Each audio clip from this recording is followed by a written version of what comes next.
Here is how I turned a $12,000 client into a $144,000 client in just 3 hours, not by selling harder, but by onboarding properly. Okay. And if you run an agency, this is one system that could change everything for you. So please pay close attention. Well worth it. And you can judge for yourself by the end. Now, with that said, my name is Jay Cruz and I help agencies to scale super quickly, build recurring income. Okay, so here's the deal. Most agencies, they think that the job is done when the deal is closed. Absolutely wrong, because closing, if you really think about it, is just the down payment, right? The real money, the kind of money that scales your agency comes from, surprise, surprise, locking in clients for the long run, right? And I'm going to show you exactly how we do that through onboarding in just 2 to 3 calls, around 3 hours in total. It doesn't matter if you sell websites, SEO, ads, or content. The service doesn't matter. The system does. So check this out.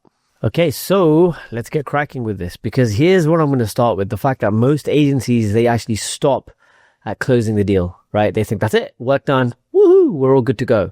Whereas we are busy turning the first sale into even more money. How do we do that? Well, we do that with strategic onboarding and not more selling, right? Because the big problem I see out there, and we used to do this all the time, right, is focus on selling, more business, go out there, lead gen sales, which is fine. But eventually, if you think of it like a hunter system, you have the hunters who go out there, they stalk the meat, they track the meat or the prey, I should say at that point, and then they kill and they bring back, right? But then who is actually going to turn that into food so that the village can eat? It's going to be the harvesters, right? So the way I look at it is you have hunters and you have harvesters.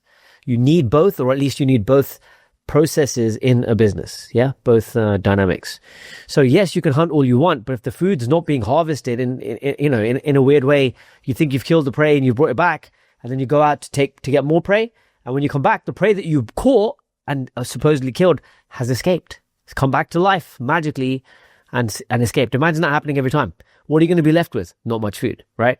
Or if or let's say if 8 out of every 10 catches and pieces of prey that you bring in escape or come back to life miraculously and disappear, then you're going to be in trouble. No matter how much you prey, no matter how much you hunt, in other words, if you don't harvest properly and you have a really good process locked down, that's long term, okay, in terms of its thinking, and the systems in place, then you're going to struggle. Yeah. And that's the big problem most people face as an agency, is they focus on acquisition.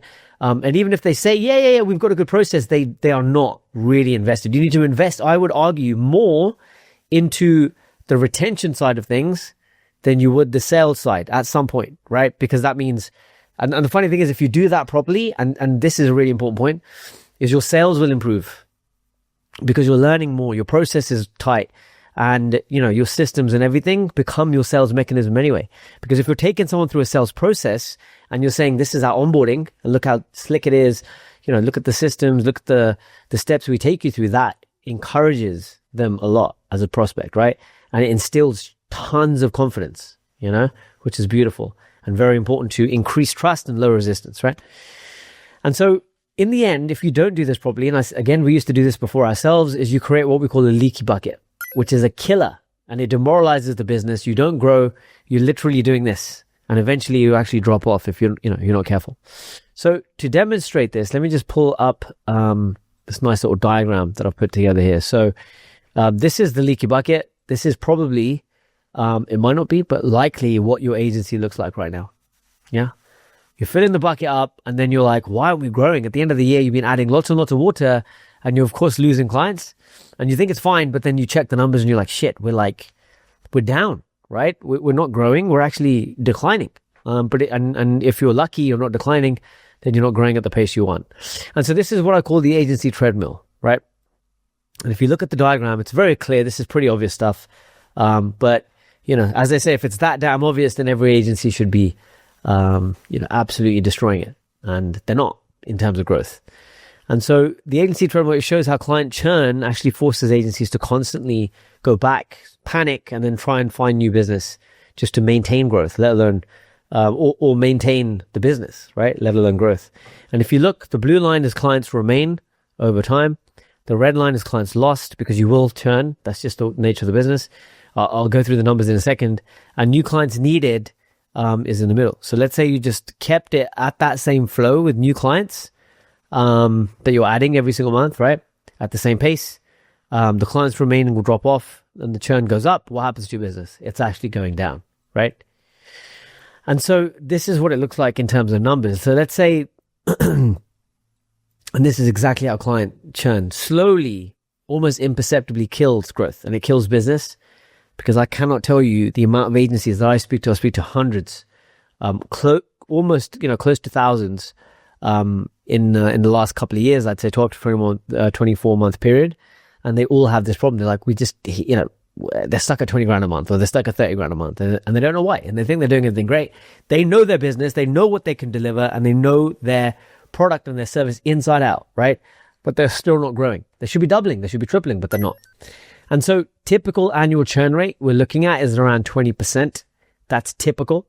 Okay. And then the higher cost is acquisition versus retention. You're looking at 7.8x on that front. Because of course it costs more to bring in customers than it costs to keep customers. We all know this. We've heard that before. And the average client relationship for a rock solid business as an agency is about 3.2 years. But you need 78 new clients for 5% growth at a churn rate of 20%. Mad. So when you break the numbers down and you put the effort in to do this, which we've done after being stung, don't get me wrong, many, many times over the last 10 to 12 years. But yeah, we realized, being beaten into submission, that the numbers are absolutely everything. If you're not on top of your numbers, then shit like this can creep in, right? And before you know it, you're demoralized. You're like, you're not growing, you kind of, you start coasting and you might be making a bit of cash, but if you really want to scale, this is where it's at. So the industry reality check is, it's a big red flag. And according to Sackers and Company, client turnover higher than 20% indicates another 20 to 30% of clients may be at risk. So it's not just the 20% that are churning. That's indicative that another 20 to 30% on top, so I mean 50% practically altogether, all in, could be at risk because they might not be happy. So the 50% rule for retainer-based agencies seeing 50% client turnover implies that only 25% of clients truly like the agency, right? Or maybe even less than that, or about that. So average agencies, as I said, 3.2 years is average client relationship if it's decent. And this is according to Swado, Sackers and Company as a source.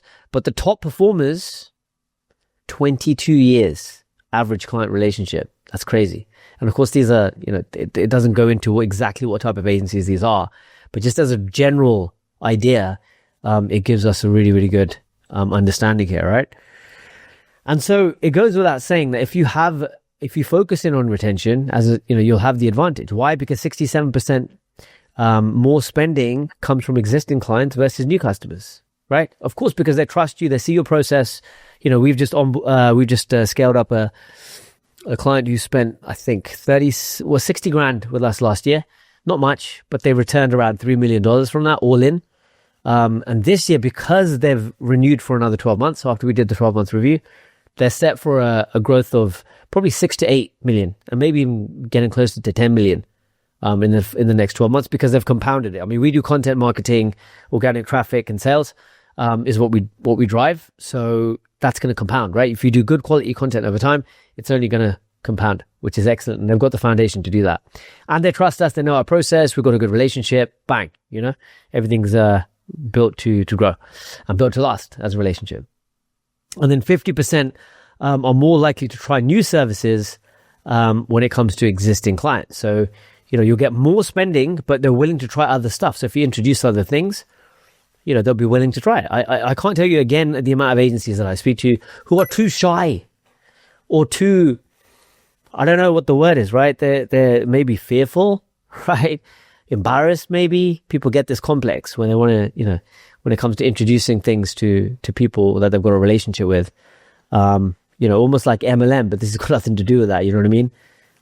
But they're scared of presenting new products and services that they might have to existing clients. And I'm like, well, you've already got a client base. Why don't you introduce, because we have a white label solution, why don't you introduce that when they're interested to your existing clients? And they're like, yeah, well, I'll do that at some stage. I'll check back in when they haven't done it. They're like, oh, I don't know how to approach it. I don't want to seem too pushy and salesy. I'm like, well, if they trust you, they like you, you've already delivered for them, then it's just a matter of framing, right? It's like, hey, I've got this new thing. Would you like to check it out? If not, no problem.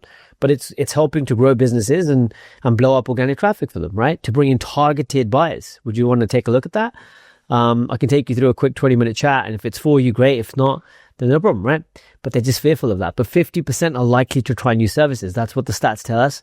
So it's well worth, having that working in your favor in case you do want to, introduce new services. And so if we look at the profit impact, this is massive, right? Because just a 5% increase in retention can boost profits potentially. 25 to 95% is a huge number, right? But let's just call it 25 to 30% in profit. That's massive, right? That's huge. And so breaking the treadmill, the action steps are as follows, right? You've got a shift focus from acquisition to retention. And again, just to caveat this, if you're just starting out as an agency, of course you want to be focused on acquisition. I'm not saying you shouldn't, right? But there's something magical happens when you shift it a little bit, right? Maybe you're hell for leather, just trying to grow the business, trying to get people through the door, and you should be, because sales should be your optimal or your sort of priority, right? And where the vast majority of resources, your energy is going, right? So you're optimizing that side. But at the same time, if you think about something, right, that as you bring these clients in, you learn about them, you learn about your processes and getting super tight with that, the more you start focusing on retention, and if you start bringing that to the forefront, it's not a case of you not then focusing on sales and acquisition. You should, but it's going to teach you so damn much, right? It's going to increase the confidence from new sales coming in because you're going to feed that information through. And that's magical. That's exactly what happened with us, right?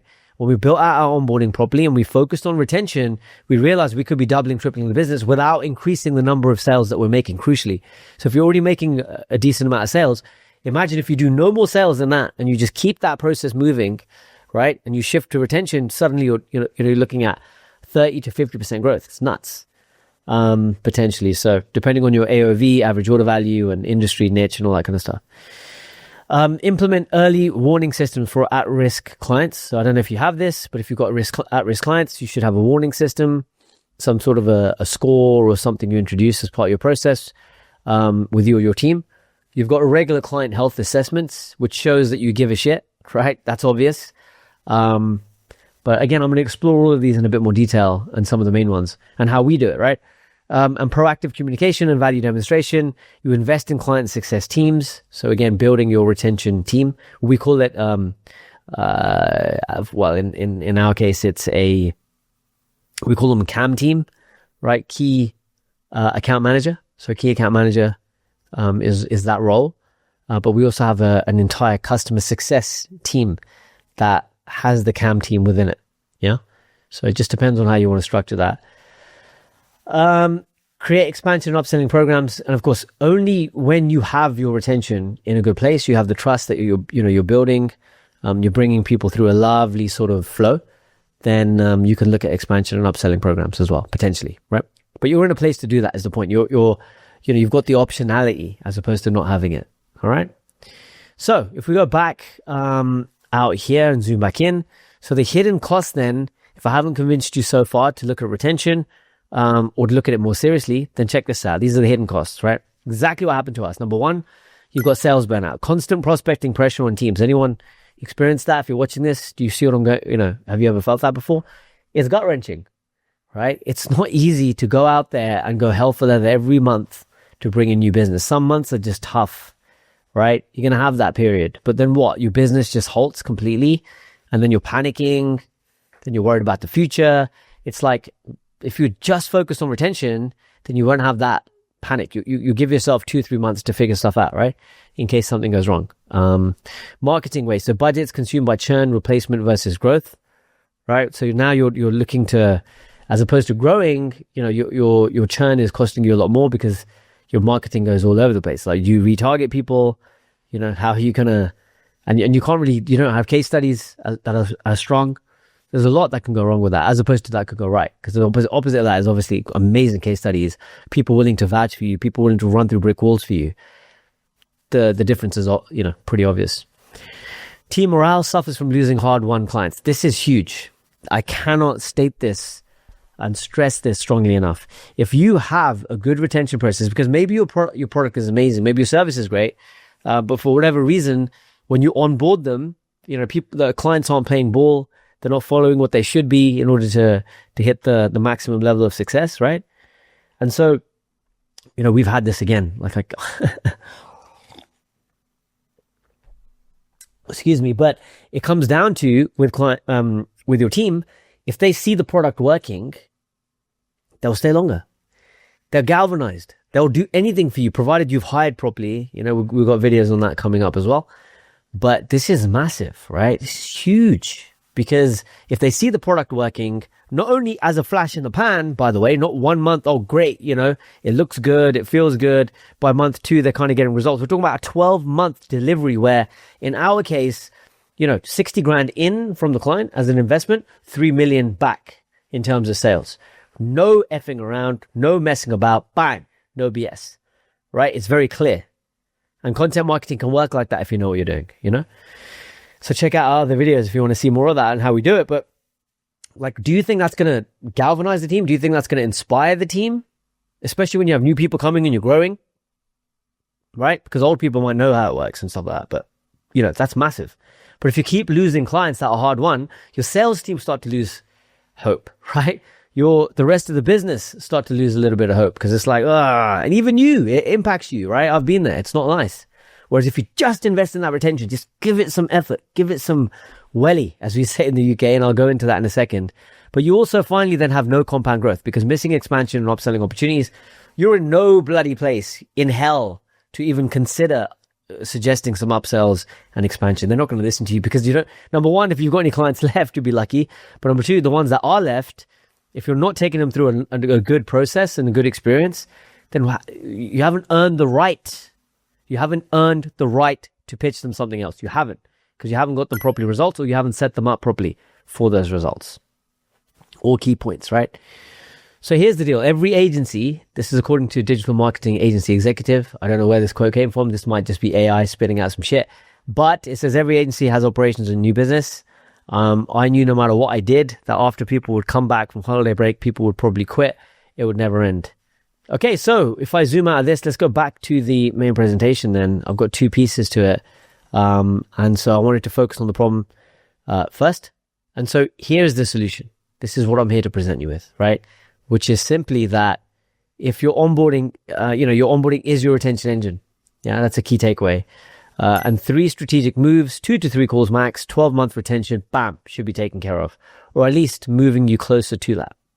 So if you'd like to know how I do that, I'm going to show you now, and how we've done it for, tons and tons of clients, and taken a 12 grand to 144 grand. I'll talk about that. And so just to be clear, this works for web builds, SEO, paid ads, content. Doesn't matter what your agency is and what its service is at the center of it, or what your core service is, I should say. It can work well regardless. Okay, so it's worth checking out. Okay, so the 3-move onboarding system, right? This is how we do it. This is what brings it all together. So we've got number 1, align strategy and success. So call 1, it should be around 45 to 60 minutes. You want a strategy recap of what you've proposed as a solution.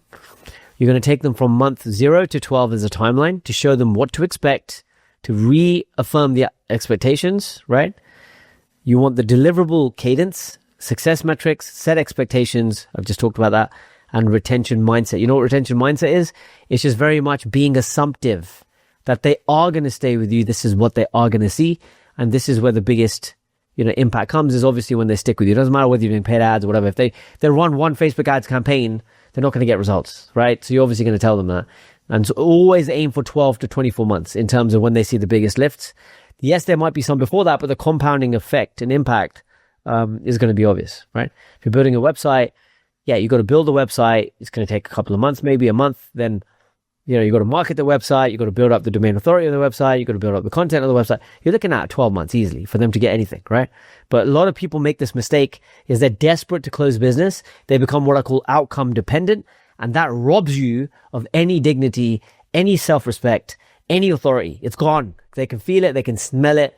It's obvious. And in that instant, not only have you just lost potentially the sale after winning it, but, you've missed a huge opportunity to say, no, this is how we work. It's a long-term thing, no matter what you're looking at in terms of service. Okay, so number 2 is diagnose and map opportunities. So then this is call 2. And by the way, you could probably cut this down into a 1 or 2 call. It's up to you. You can rearrange a lot of this stuff. We're bringing on clients paying us 100 to 200 grand a year. And to turn the 12K into 144K so that they pay for the whole 12 months, which would be 144K, right? We want to make sure that it's actually a bit more than that, because I haven't mentioned the $5,000 setup fee, which they pay up front, which that's not factored in. But so it's probably 150K, right? But regardless, or close to, you can sort of, chop this up and use it as is helpful. But this is a client deep dive, live data analysis. And what I'd recommend you do, in fact, let me jump out of this real quick, because I've got some more slides here that explains the whole 3 move onboard. Yeah, this is going to be a lot better. So I'll go into this now. So number 1, align strategy. I've talked about that. Number 2, diagnose opportunity. So you're going to prove it. Now this is vital. In between call 1 and 2, right? First of all, when I talk about deliverables, yeah, you want to resell. Write this down, please. This is everything. I'm telling you, because the amount of people that they forget to resell on the first call. So let's say you've had your sales call. It's been 3 or 4 days or a week. No more than a week, right? Because you want to pounce on the excitement. You want to strike while the iron's hot and use that energy that you've generated on those calls and the excitement. So riding that wave, when you jump on the call and now, they're a little bit excited or whatever. And then the biggest mistake I see agencies make is then they shift to just data, getting bogged down. Oh yeah, we're going to do this and then we're going to do that. That's not what we want here. When I say deliverables, I mean, this is why we're excited. Here's the big opportunity based on your problem. Here's a solution. Here's how we're going to implement the solution and fix your problem. Always go to the benefit and think in your head like you're reselling the opportunity. Because a lot of people forget, you may have had this before with clients, they forget about the excitement. They forget about what you even do to a degree sometimes, believe it or not, right? That's why we have the onboarding. It's like setting it straight. Setting down it gives you an opportunity to lay down your expectations of them, right? Because we're not messing around. We're doing, we're a legitimate professional agency, and we want to make sure we deliver properly. And to do that, we expect certain things, right? So just like if you're a member of a very, very expensive, members club, right, in New York or London, that you just cater to the audience? No, you've got to apply. And then when you go in, you've got to stick to certain rules. You can't have your phone out or this, that, and the other. And if you have your phone out, bam, out the door. It doesn't matter how much you earn, right? It's the same sort of thing here. We have our steps and processes in order to give them the best success. And here's how we do it, right? But so please resell the opportunity. Talk about the recap of, wow, this is what we talked about, the strategy. This is how we're going to do it. This is how we're going to drive benefit. This is how we're going to drive benefit. So don't miss out on that opportunity. That's very, very big, right? Okay. And then the second big thing I was going to say to you is this. This is super important. Once you've done that, you want to tell them in call 1, I cannot wait for the next call. And this is why we recommend 2 minimum. Okay. Is because you're like, I'm actually going to deliver some of these results for you by call 2. Right? It's going to be great. I'm really looking forward to it. And what I'm going to do is, if it's content, I'm going to blast out a couple of pieces to give you a good idea of a sample. You give us the okay, and we can already have those live, whether they're blogs, or we can have those live as, whether you're doing paid ads. We can have creatives ready and shot and edited. So you just give us the okay and we're ready to go. And then, we can, it gives us a good idea of how we can work together and what our working styles are. It gives us an opportunity to start sort of gelling and figuring it out. Yeah. Engaging each other, right? And the 2 organizations, because you are going to be partnering up with them. That's another important thing to always mention and pepper into any onboarding and even the sales process. Hey, we're partnering up here, right? Because you are. Yeah. So if you do that, then it gives you a chance to, diagnose the opportunity, which you've already touched on in call 1, or move on. And then you prove, that, you understand their world with their data, their competitors, where they are right now, what the deep dive with the competitors and stuff like that, but also, where the biggest gains are going to come from. Yeah. Where the data you can, whether it's domain authority you're going to shift, or whether it's keywords that you're going to tackle, or, whether it's, the amount of pages you're going to add to their site, whatever it might be, compared to their competitor. Here's the gap you're going to start to fill. And then move 3, which is call 3. If you move to that, if you don't need to have 3 calls, as I said. Again, feel free to sort of condense this into 1 or 2 calls. but you want to turn expectations into commitments. So set cadence, set communications, and partnership agreements. The amount of agencies that do not do this is excruciating, and then they wonder why they lose clients. Because the clients don't respect you. If the client respects you, they'll give you leeway. Even if they're pissed off or they're upset or they're unsure, a piece of content went out, they're not happy with whatever, they'll reach out to you and they'll give you leeway because they respect you. If they don't respect you, you're fucked. You're finished. Like, I'm surprised you even got the sale. Like, don't expect to hold on. Don't hold your breath for that client to pay you for more than a couple of months, right? How do you win respect? Very, very simple. I mean, there's lots of videos we've got on this. Watch my 60K in 6 months video to see how I set the frame right from the beginning on the first call. We'll talk about that later. But the point is, you want to be like, bam, listen, bro, this is what we do. This is how we do it. And this is how I'm going to communicate with you. This is our process. If you want success, you follow our process, which is proven to deliver success, just like we've done for this person and this person and this person and this business and this business, right? That's it. And it's like, this is how we do it. Yes, we're happy to sort of, and you should be happy to, I would say, accommodate their requests and accommodate the process and slightly, mold yourself. And what's the word I'm looking for? I guess, be a little bit flexible on that, but there's certain things you cannot be flexible on because, if you know something's going to deliver success, you're not going to compromise. It's like being a personal trainer, and your client saying, yeah, well, is it okay if, I sort of have, an ice cream every 2 days? Is that cool? Yeah, I'll do everything else, but is that all right? And normally, I don't train legs. I'm sorry. I just never have. And I'm not going to do that. Well, get the fuck out of here. How am I supposed to help you? I can't, right? Whereas if it's a case of, hey, can I have one cheat meal a week? Okay, fine. But it has to be limited to this. The rest of the week, you have to follow, eat this, train like this, and you'll get this result. This is exactly what I've done for the hundreds of people. It works. Here's the science. Here's the data. Here's your body weight measurements. Here's what we're trying to achieve.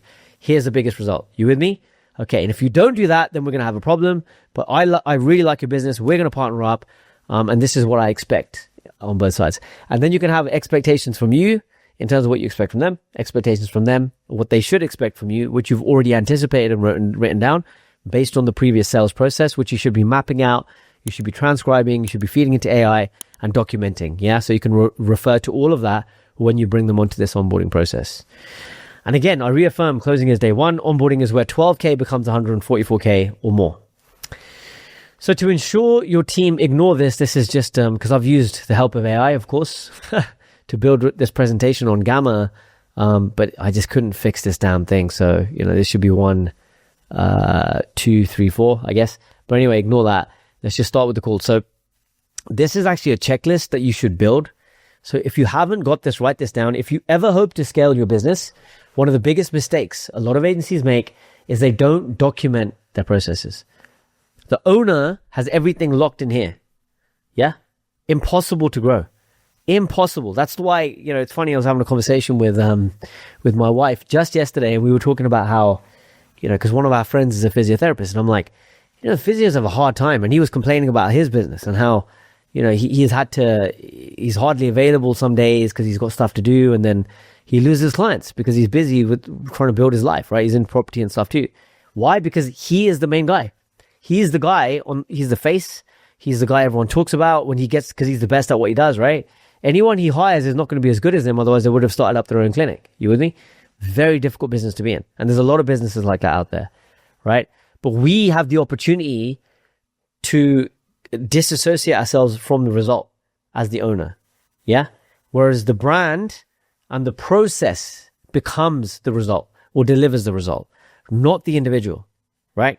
So it should be like, we do this, we do that, just like any, top organization. Look at the Chicago Bulls comes to mind, for instance. It's a franchise, right? And it's not just about Michael Jordan. You need a Michael Jordan on your team, and you should be, looking to hire Michael Jordans anyway, and the owner might play that role. But you need everyone else around you in order to make sure you can deliver, right? The franchise, the brand, the way you train, the way you fight, the way you go for every championship becomes the brand, becomes the delivery process and the engine, and they should feel that, right? But that's very important. And in order to do that, any process that you have and you document this entire thing, you can put into checklists. And checklists are great because that means that every call anybody does, and it's the same on the sales side. Sales is a little trickier with this, but because you need a lot of knowledge. Even with this, you do, right? Depending on what you're offering. But for us, because we're doing content marketing, we're talking about, even though SEO is dead, don't get me wrong, what's replacing it is, what an unofficial term would be answer engine optimization. We still have to explain to clients how we deliver on, content that answers questions. That's it. Just answer the damn question, very specific. But then it's based on, actual search volume, search demand, buyer intent, buyer journey, all this kind of technical stuff. But you need to know what you're talking about, right? But then once you've got that, no one's ever going to be as good as the owner. I honestly believe that. No salesperson is ever going to be as good as me. I know that, right? And so what I do is I document the process. And once you train them up to a point and you've got a documented process, which they're ticking the box as they go, and they're, ticking the checklist, then you're 90% there. Then they're always going to be, and you might, if you hire well, get someone who's better than you, which you should be looking for, by the way. But even if you don't, that's what the checklist is designed to do. They get up to 70%, the checklist gets them closer to 80 to 90, right? Fills that gap. Because then they always do the same thing every time and you train them on that. Anyway, so here's the 3 call and the checklists, right? So number 1, call strategy alignment. And feel free to condense this, as I said, into 1 or 2 calls. You present the service overview methodology based on their problem that they had, right? So the strategy should be solving a problem as an overview and the methodology, and then leads into how you're going to show them over the next 12 months how you're going to deliver that. Again, everything should lead back to the benefit and the overall goal, which is how you define success metrics and review dates to be like, here's the biggest goal in the next 12 months, and then we'll set another goal after that. But the goal is going to be, and look, if they're looking to sell their company, let's say, then that's obviously more than a 24-month goal, and you can put that in there, right? Put that in there as a quick asterisk and say, hey, this is the bigger goal, but in in year 1 and within the 12 months, we want to achieve X in order to start taking chunks out of that bigger goal. But it shows progression. It shows long-term thinking. Yeah. And long-term thinking like this shows what? It shows that you're very damn confident that you know what you're doing, right? Not a flash in the pan. And then you can send recap with calendar invites. This is optional, but it just depends on how your process flows. That's very important. So then what you also want to do is set up this call so you can define success metrics and review dates. But part of that is, and part of your 12-month deliverable is in the first, onboarding process, which you should have laid out earlier, is after call 1, you're going to present them and get working on a few pieces of content or whatever you're delivering so that you can show them on call 2, just to show them the flow and give them a sample of how we work, right? And it just instills confidence. They're like, shit, you guys are moving fast. I love it. There's already content going out. This is amazing, right? So in call 2 then is what we call opportunity mapping. So you complete the client deep dive questionnaire so you understand the business, where they're headed, what they're trying to achieve. You analyze online presence and competitors. And the other thing you can do, right? I've got so much to talk about here, but I'm trying to condense it. So in call 1 is you want to, everything on call 2, this is another really important tip. And you can do this in sales calls as well. Anything you're looking to do on call 2, you should be open looping in call 1. Let me repeat that because it's so damn important. Everything you're looking to do on call 2, you should be open looping on call 1 and creating excitement about it. It's like, oh, I can't wait in call 2. I'm going to show you your online presence versus all your competitors. We've done all the research. I've done the deep dive, all this kind of stuff. Like it's all, whatever you're delivering. And I'm very excited to show you. Yeah. That keeps them hooked and makes them think, shit, these guys got, it lets them know that you've got a plan, yeah, for them. And it also entices them to actually show up to that call, which, by the way, is part of the partnership commitments you should have reaffirmed before you've even closed them. It's another tip. The onboarding actually starts as soon as they are about to say yes, right?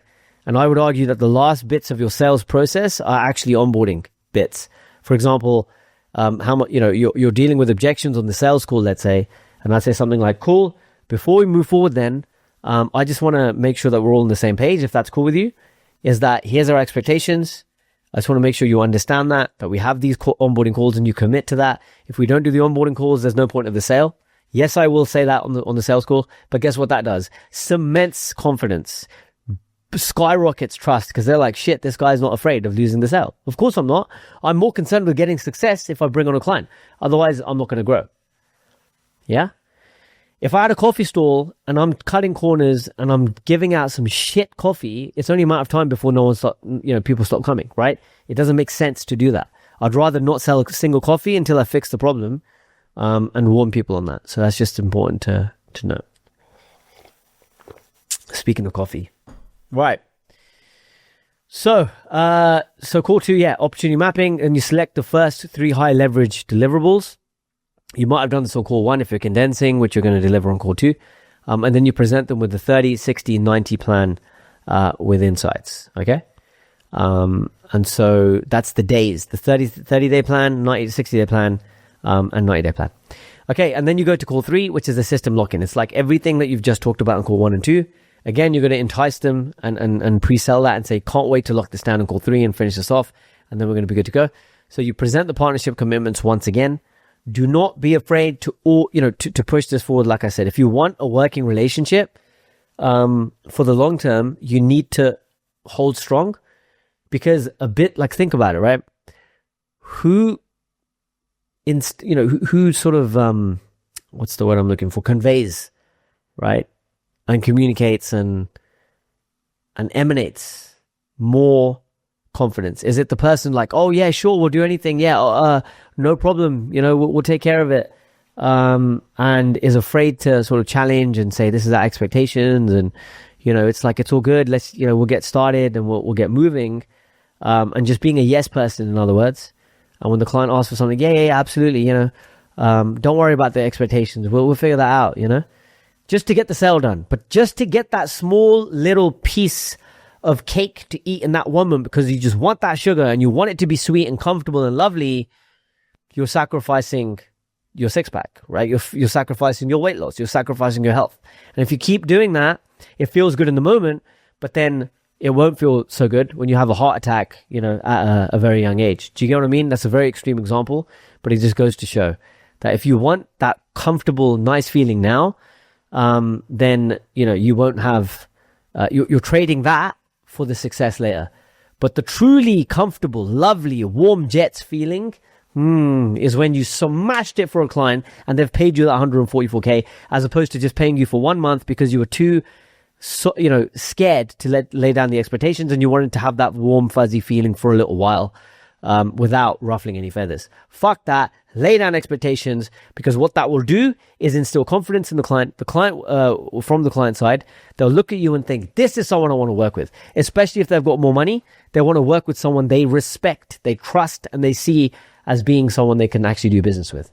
As opposed to, those guys, you know what, just, whatever. You know what I mean? Which is why a lot of agencies, I've seen it before, they end up getting, palmed off. It's like, they're being sort of, the retainer has stopped, the client stopped paying, and when they're trying to get in touch with the owner, they get palmed off to the secretary. Why? Because think about the owner. The owner doesn't respect you. He's not going to talk to you. He's going to be like, see you later, buddy.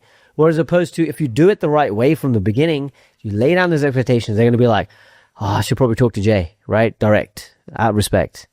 Respect. It's like the old school mob movies, right? Not that I condone any of that, but there is that honor among thieves back then, which I loved. But if you've seen any gangster movies back in the day, it's the respect, right? Especially Goodfellas and a few others. Anyway, I digress. So then you set the SLAs, decision maker access. So you want to get access to all the, whether you need access to the CMS, whether you need content management, system, or whether you need access to the Google Analytics, Google Console. You lay all this down, you get as much knocked out as you can possibly do in that moment. And then you want to be confirming, sorry, I missed this one, cadence communication channels. So where you're going to communicate, is it by email? Fine. Is it by Slack? Fine. Lay all that down. If you have a way of working, you set that up for them, make it as easy as possible, right? And then finally, you review cadence. So this is where the retention comes in. This is really what's going to move the needle if you've done the first few things here properly, is you have a strategy recap and performance review. You set that. We typically do a report every month that we send by email with a call. So via email with a video, and then we have a quarterly on the call catch up where we, recap performance. We show the ROI demonstration with clear metrics.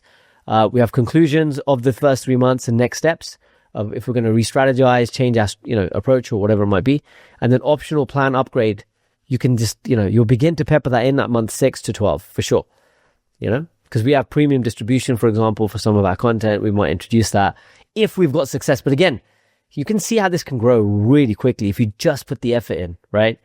And hopefully you guys are selling something that actually works. I'm sure you are, right? And if you are, then you should be getting a hell of a lot more out of that. And upselling should be easy. It shouldn't be awkward.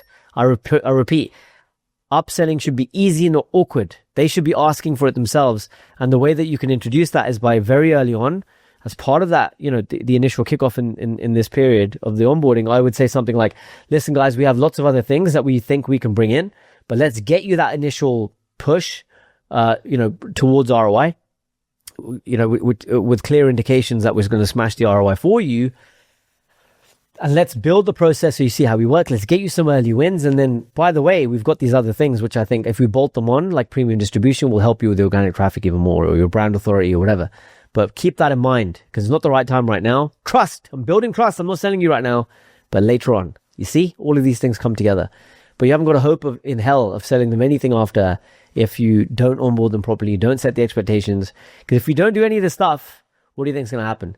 And then agencies wonder why they fuck all this up, and they fuck it up because at the first opportunity, the client's going to be like, well, I thought you were going to do this, and I thought you were going to do that, and I thought you were going to do this, right? And it's like, well, did you lay that down with them? No. Well, you're asking for trouble, right? Or the client's like, well, it's been 6 months. What are the results, right? Things like this. It's like, how can you not have that covered? But then agencies don't do it. It's crazy. It's crazy to think. And some agencies are growing, and I see them blowing up. And then the following year, they're dropped off. Why? Because they focused on acquisition. They rode the wave, but they didn't hold on to their clients. And then word gets out. It's like that. But if you do this properly, guess what you've got at the end of the process? You've got 3-month case studies, 6-month case studies, 12-month case studies. And that's beautiful because you can repurpose a lot of that stuff as you go, right? So this is the compounding effect. Just to sort of wrap this up then, and just to finish this off, I don't want to make this video any longer now, but you've got, this is what we call the retention flywheel that transforms one-time clients into long-term partnerships. So you got the strategy recap, remind clients of original goals and methodology of alignment as a quick recap. So again, resell the opportunity at every opportunity you have, right? Or at every turn. Don't be afraid to do that because it's like, yes, we're going to do this. Here's the problem that you have. Here's a solution, which is going to lead to this benefit, lead to this benefit, lead to this achievement of the overall goal, or at least moving towards it. The performance overview, which presents core KPIs, website trends, keyword gains, or specific metrics. So that's your data-driven side, which should be, airtight and watertight, right? Or is it watertight, airtight? I never know. Anyway, you get the point. Then you've got your ROI demonstration, which is key. So using your performance overview should give you the platform then in order to demonstrate the ROI with clear financial impact, with measurable results and value attribution. So they know that everything is going to be tracked. That's very important. Or the main things will be tracked at least, and how, right? Because ROI is everything, isn't it? It's the problem in the strategy recap, the solution, but then what is that leading to? Fixing a problem, which is obviously going to be related to ROI, yeah? So bring that in and address that before they do. And make sure it's embedded in your onboarding process. And then you have next steps and growth. So conclusions with ethical upsell opportunities when appropriate. And again, like I said, if you want to get to a stage where your prospects or your clients at this point are asking you for your upsells. What did you say again, Jay, in the first call about that premium stuff? Like, is that still going? Do you think it's a good time to do that now? Why? Because they're happy. They've got a clear plan. They're being communicated with super well. They've got clear performance overview metrics that they're seeing. They're seeing the ROI, and they're in a good place. And they can see the plan, even though they might have only made a little bit of progress, but they're on the right track. And it's based on what you've already said will happen, right? It's like a new sports coach. When they come into a team, it's like the coach lays out the plan. He might not win the championship in the first year or the second year, but they can see progress. They can see the players being traded in that are going to help and to support positions in certain areas. They, the team, the ownership can see that the training methods are changing slowly. And 3 months and 6 months, he's not going to win the championship in month 1, right? But if you don't lay the expectation, right? Well, I mean, you can't in month 1, but you get the point. A championship winning team is built. It's made. It's not overnight. And so an ownership might look at that and say, if they're not communicated with well, they might go after the first year, like, what the hell's going on? Like, where are we? Because you haven't, whereas if you communicate well, they're like, oh, okay, we're at this point and we're moving here and I've seen the deliverables. I like it, So that's the way. Like, your defense is stronger, or you're making more tackles and the stats are there, things like that. Anyway, so again, clients don't just stay, they grow. The onboarding system feeds into a retention engine that compounds value over time. Really, really important. Okay. All right. So that's that. I think that's the end of this section. So let me just come back out of this. So just coming back to the camera here, the lesson is simple. Closing is easy, retention is wealth. And onboarding is the system that makes it all happen. So get onboarding right, and a $12,000 deal becomes an $144,000 deal. Get it wrong, and you're back on the treadmill chasing the next sale, as opposed to building your actual business for the long run. So if you found this valuable, please hit like, subscribe for more agency scaling secrets to hit that 7 figures and beyond. And watch my $60,000 in 6 months video next, because that's where I show you how to land clients consistently so you can feed them into this onboarding engine and scale without worrying about churn. All right, so if you want to check that out, be my guest. Otherwise, I'll see you on the next one. Thank you.